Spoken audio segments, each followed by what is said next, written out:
Farmers Market Day. Nandiyan dyan, ayan.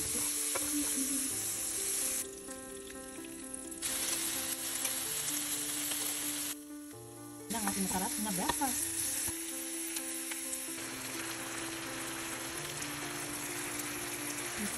Tapos ito yung punpot.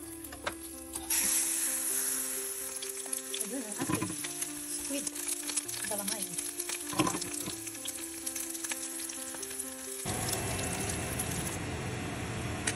Fruit salad, powdered curry salad. 2 minutes. Perfect ang pagkaluto. Baked whiting fillet. Ayan. Ayun. Successful ang ating bitso. So, ito siya. Bulburan mo lang siya ng brown sugar or white sugar after siya maluto. Ganyan lang siya kabilis. Ito kasi ang unang bitso na alam ko. Kasi dati sa amin madami nagtitinda ng ganito. Lalo na yung mga maraming tanim na kasawa. So, most of the time, ang bitso sa amin sa Cebu ay gawa sa kasawa. So, ito na nga yun. Bitso ni Mrs. G. Cebuano version. Cebu version. Hey. You. Happy birthday to you.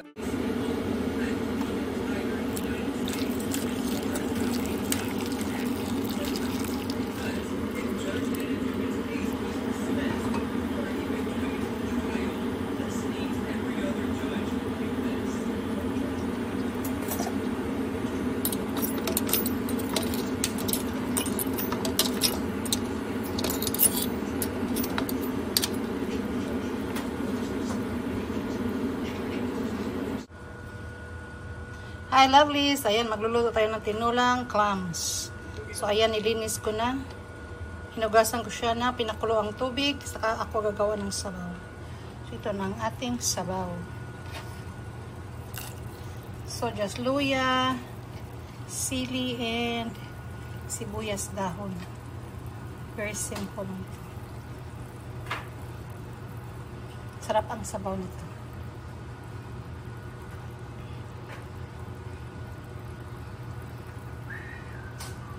Okay, dagdag na natin ang clams. I guess this is the little neck clams or anong tawag dito.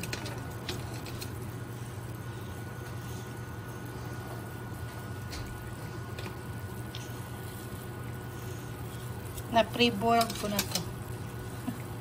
Or na poach. Para talagang malinis. At na-brush ko na din to isa-isa. Para malinis ang ating sabaw.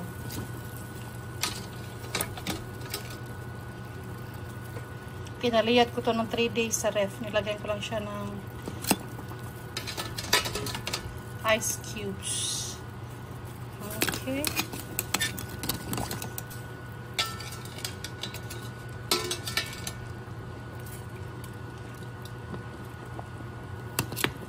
So, ito yung pinaghugasan ko. Ayan. Itatapon na natin yan. Para ang ating sabaw ay malinis. And this will be fast. Kasi hintayin mo lang yung magbukas. Or mag-open ang shell. Talagang bukas na bukas. At yan ay luto na.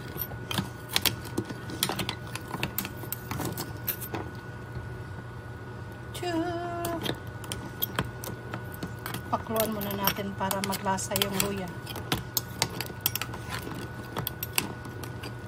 Sarap ng sabaw ng clams. Yan o, kusa siyang nag-crack. Binuhusan ko ng mainit na tubig.